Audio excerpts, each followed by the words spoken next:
Okay, Matt. Huge. I'm not going to pick up my coffee. I'll pick up the beer. Huge hello. Cheers. Cheers. Thanks for joining us today. Happy to be here. Thanks for the invite.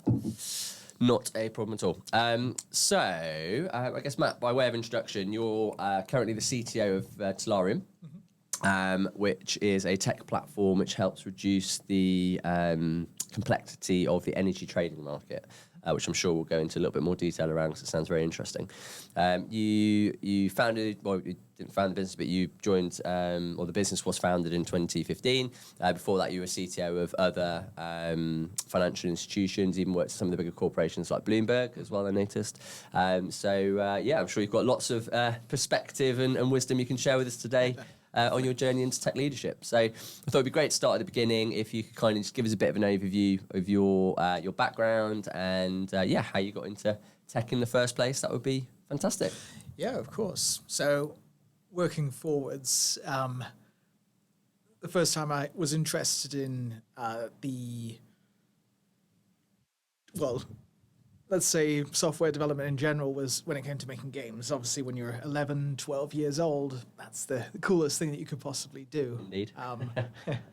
So I sort of had one go at it. I was hooked. I knew this is something I wanted to do for a very long time. And the interest slowly changed from, say, making games. I made things like Pong and everything else like that to how does this work? How does that work? And before I knew it, I got into operating systems. So this is, Windows and Linux, but it's this idea of being the first thing that runs on a computer when you boot it. And so I kind of did that, but it was always this, let's get to this stage. But it'd be really cool if it did this. And before you know it, you're kind of pulling at that thread, and you've got something that kind of, in many ways, is fairly complete as well. So, Cool. So you totally self-taught getting into tech and coding.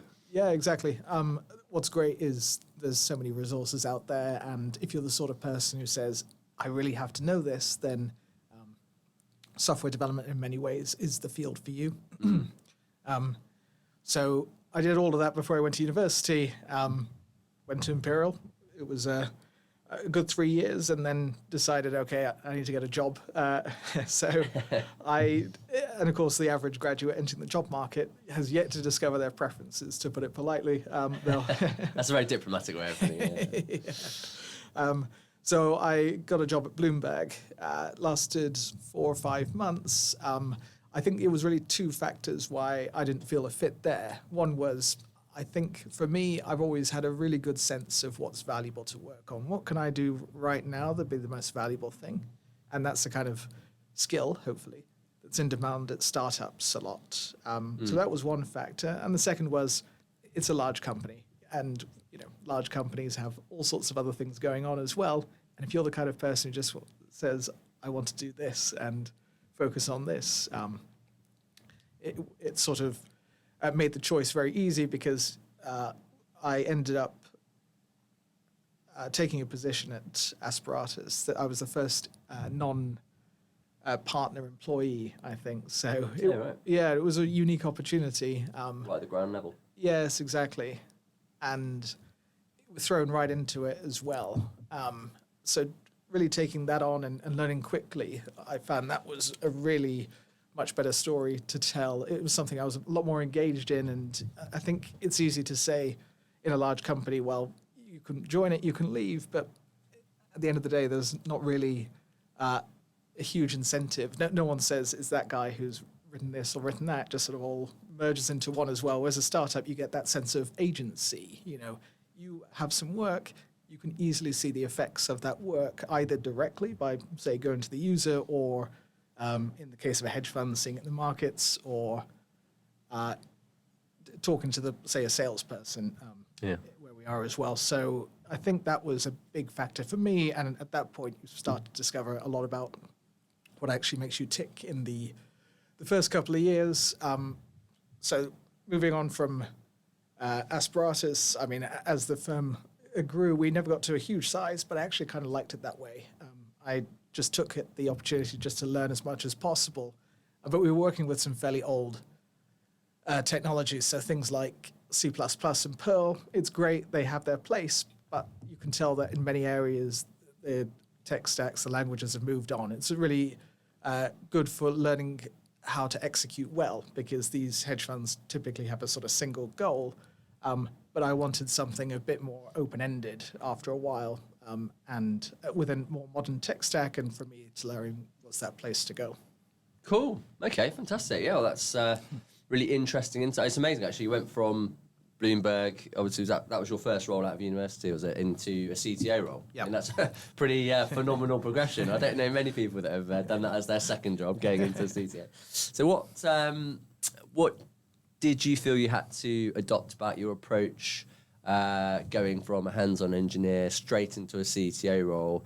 Were there particular skills you felt you had to really pick up and hone very quickly, or did you not really find the transition too much of a difficulty? How did you feel about that? So it's worth pointing out here, actually, maybe that's a correction, that I was a sort of junior for a little bit and then made my way into the CTO position. But effectively, I mean, it was quicker than you might think as well. There are all sorts of personnel changes, as there are at every organization. So I think by the time I was 23 or 24, I was the most senior technology guy in that place. Yeah, it's a place of 10 employees, but it's still this, I'm not even sure how a hedge fund works. And then you have to learn everything. And then you realize there's no one else that can teach you. And learning that kind of sense of independence is something that starts you on a very good path. It's certainly a very tricky first few years to it, but that's the responsibility that you get. And that's how you kind of evolve from there as well. So yeah. I liked it because, again, it's kind of selecting for that valuable skill of just do the most valuable thing next. And that's the main theme that I think has applied to all the places I've worked at. And in most cases, it's been fairly obvious what to do as well. If you can cut the crap and just work on the next thing, then you can go quite a long way at these places. And yeah, absolutely. And do you think it's fair to say that, hearing about your story of, teaching yourself how to program computer games in a way sort of primed you with a bit of a mindset of being curious and just understanding how things work and actually thinking, well, hold on a minute, there's probably a solution here I can find, and sort of helping you that way? Very much so. I think I was that kind of insatiable learner. There's always something to learn next. And there's this sense of, if you go down a little bit further, chances are you might need to know it and you won't have enough time to learn it as well. So I think that sense of curiosity has also been a central value in what I've done. And that's kind of taken me down a very interesting and winding road. But it's kind of interesting to see where the journey goes after that as well. Yeah, cool. Okay, fantastic. So let's talk a little bit about Tallarium then as the CTO of that business. So from my understanding, doing a little bit of research into the business. So on the website, it mentions the platform uses a lot of advanced data science and machine learning across lots of markets to provide insight and clarity in opaque and noisy energy markets. So talk to us a little bit about the platform, your approach, and how you go about building it. Sure. So the fundamental problem here is that if you're an energy trader, most people on the street would automatically think it's surrounded by banks of screens and you could do everything and trade electronically. Not quite so much. Really, I would say a lot of it's 10, 20, 25 years behind what, say, the equity markets are doing. So on the first day on the job, you'll get two things. You'll get a copy of Excel and you'll get, say, a messaging account. Ice Chat is a good example. And you'll get lots of quotes coming in and someone will say, well, can you make something of this? And one of the central problems you'll find is that you'll spend ages just keeping track of, okay, there's this contract, let's say for propane in Northwest Europe, Amsterdam, for example. What do I need to know is the true value, and can I spot an opportunity, are basically the two questions that you ask. So a lot of traders will just draw together what they call a price sheet in Excel, and they'll spend like a good majority of their day doing that. But you don't need to. What you see over chat, what you see over voice, those are just numbers, and recognition's come a long way. So why not just replace that whole Excel with something that you can see in a terminal? We take care of all the transcription. That frees literally hours of the day up for energy traders as well. Yeah. So that was kind of the first phase, building this terminal, especially for these high volume guys, the sort of center guys of the market in naphtha, propane, etc. The second, Sorry to interrupt, but where would they Please. have got that data from in the more manual kind of Excel fashion? the bit I missed here was they send the brokers send them data. Brokers still form the kind of center of this market, so it's very much a kind of pick up the phone and get the deal done sort of market, very over the counter as such. So they'll have a ton of brokers because they'll be doing a fair bit of business, and so they'll get all of this data in. They'll be bombarded with, say, 5,000 chat messages a day or more, and the unlucky souls might have a voice box, in which case it's just going all day, every day with really valuable market data. But let's say you step away from the desk for a second, you've just lost all that data coming into you as well. So keeping on track of that kind of torrent of data was something we saw as a central problem there. Yeah, sure. Okay, cool. And sorry, I've interrupted you, and you're talking about the next piece of the That's right, yes. puzzle. So it does link into this because what we realized is that we were ingesting a lot of high quality data. And we realized, well, actually, there's a good product that we can make out of this. We actually have a really good idea. Let's say we process all of those quotes where the market actually is or should be. So you can feed that into a big model, and that can tell you, okay, given these 10 broker prices, for example, I reckon the single fair value, the value that really everyone should be trading at, is this. Okay. So we've been working on T-curves for the last 18 months, 2 years, and that's something we're rolling out to customers because everybody needs a complete view of the market and just the way that these organizations work, and the fact that there's like 200 plus products that people can trade out there, it means that nobody, even the super majors, has a really good idea of what their profit and loss is during the day, or all these kind of common problems as well. So feeding it into this model, figuring out a lot of things really from scratch, because nobody's done this in the market before, has proven quite the challenge, but hopefully a edifying one and a profitable one as well. Yeah. Well, I can definitely see the market gap and the need for such a product, and it's amazing, really. I guess it hasn't existed before Tallarium. Absolutely, yeah. That's what I thought when I first heard about it as well. It's not exactly an unknown market, is it? It's a big old market, but interesting. So, talk me through then. What have been some of the unforeseen challenges that you just were kind of totally blindsided by, and were thinking, right, okay, we've really got to think on the solution for this. I'd say one of the challenges comes from selling it, i.e. these are fairly attention-starved guys. You're actually helping them to get more attention in the day, let's say, but sort of convincing them that this is the way to go, that we're trying to augment what we're doing rather than upset it, is something that we're always trying to solve. So that's it from kind of sales effort. I would say in terms of the engineering, there's a lot of research going on into how to clean up some of these data sets. It's really not obvious, like brokers can mistype things, and it's interesting because humans are really good at picking out, okay, that's wrong, that's wrong, that's wrong. Computers don't really do that well to the same degree, even though we've solved these much more complex problems using computers. This is something where nobody's applied some of that research to our market before as well. So that's been a kind of interesting technical challenge, and we're sort of on the cusp of getting a lot of those things solved and rolled out as well. So there's always the impatience of, it's so good, let's get it out, but we want to make a quality product that users can trust right off the bat. Absolutely, It's spotting the outlier, and I guess that inherently is where a lot of the conversations happen within machine learning and AI, let's call it, in terms of actually understanding the context and how humans are a lot better at spotting that rogue number. Exactly. Understand the context a bit more. And it's this sense of it isn't the most glamorous thing, but actually everyone's going to benefit if we have good, clean data sets that we can do energy trading off of as well, because literally everybody on Earth consumes it takes part of that industry in some way as well. So it was good. Absolutely, I'm sold. Saving the planet day by day. That's right. Cool, great. Well, that sounds like a really cool product, and I can definitely see how it'd be very interesting from a technical perspective to build. So let's talk a little bit about you as a CTO and your leadership style. So what do you feel, having been in the industry for a number of years now, and your experience of being a CTO, leading people, growing teams, what do you feel are some of the most valuable qualities of a tech leader?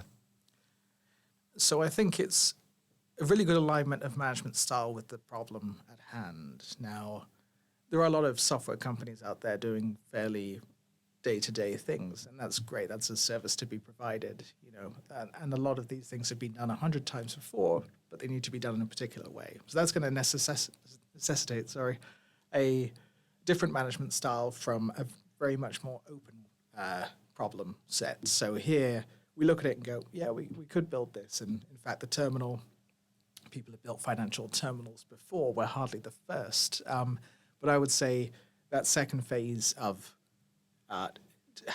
here's this challenge, how do we solve it? I can't tell you that. I'm not an all-knowing manager, but letting people sort of be much more free in terms of how they go about solving the problem, and learning to kind of lead from the back. I know these are all tired business school phrases. I think you're right though. The autonomy piece, yeah. I think, is 100%. And I think it really does transcend industries as well.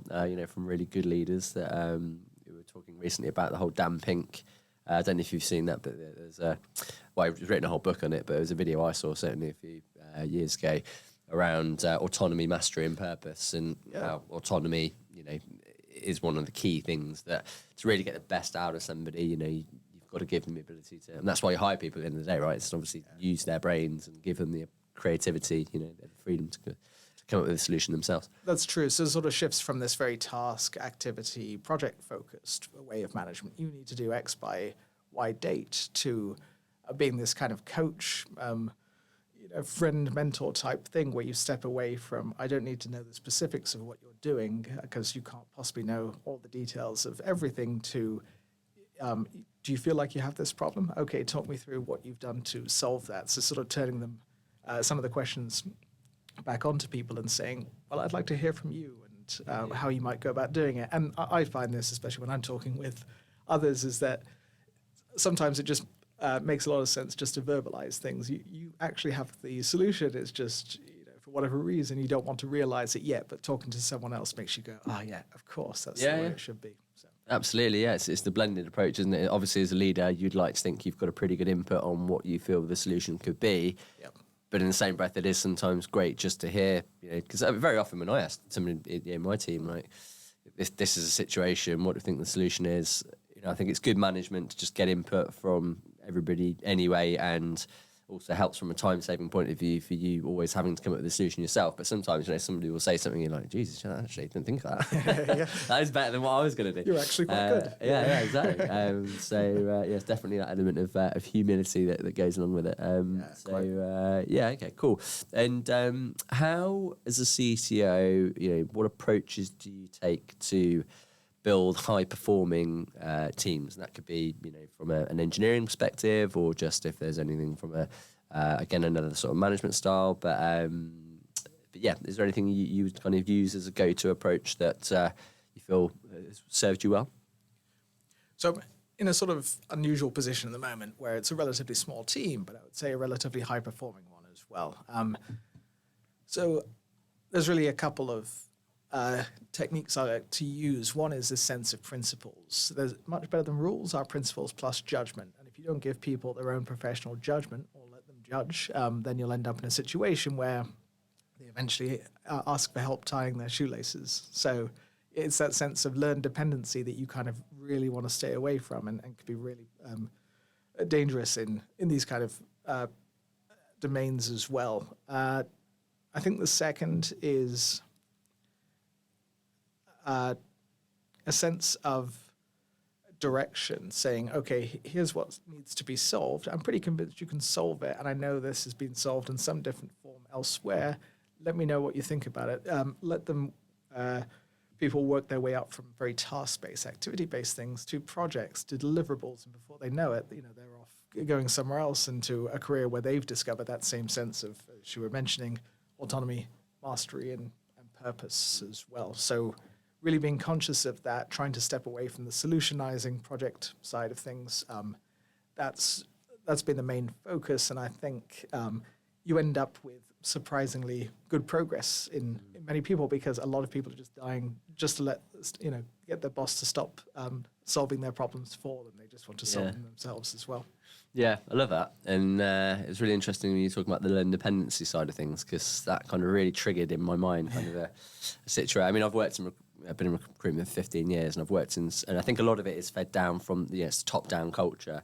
I've definitely worked in some recruitment companies where you have people literally asking you the most inane question because the culture of the business is so sort of, like draconian, and you can't put a foot wrong, or if you do this, and then you end up answering just a load of questions where, come on, like you know the answers to that. Like, I would equate it to like when you're in class and you're like 4 years old and you put your hand up and go, "Miss, can I turn the page, please?" or "Can I go to the toilet?" or whatever. And I'm like, I spend most of my day sort of answering those kind of questions, and I'm thinking, why is that? But I think you're dead right. It's that learn dependency part of it of people just get programmed, I guess, to a certain way, don't they? They either feel like they've got the trust to have that autonomy and be creative for their own bat, or actually they feel like they have to continue down this route, and then it really creates quite a lot of bind on everybody's time and emotions, I guess. But that's a really good point. Because I say with these things that everything becomes a people job after a while. In recruitment, it's making calls. In software development, it's writing code. You can't listen to every call that's being made and join every call that, with a candidate or with a client. And in the same way, you can't sit down and write every line of code. And the farther you step away from the more effective that you're going to be, and the more that people are going to go, yeah, this is a place where if you know what you're doing, you're kind of left alone to do it. You get a good sense of where you need to go with it, and you get support if you need it. But that's the sort of autonomy that I hope to build. And obviously there's always temptations along the way, and nobody's perfect at creating that environment, but it's good to have a sense of where you want to go with that as well. 100%. I heard a great description of that quite recently around, as a leader, one of the really important things is over communicate the strategy and the vision, but under communicate the tactics. Because ultimately, we're relying on people to come up with those tactics themselves. And in a startup where the funding cycle, if you're doing it right, should last you 18 months, 2 years, that's easily a place where you can be drawn into a tactical approach. You go, we need to make the next 6-12 months count. And before you know it, it's a great team, but the company's kind of not really going in the direction it should as well. Absolutely, yeah.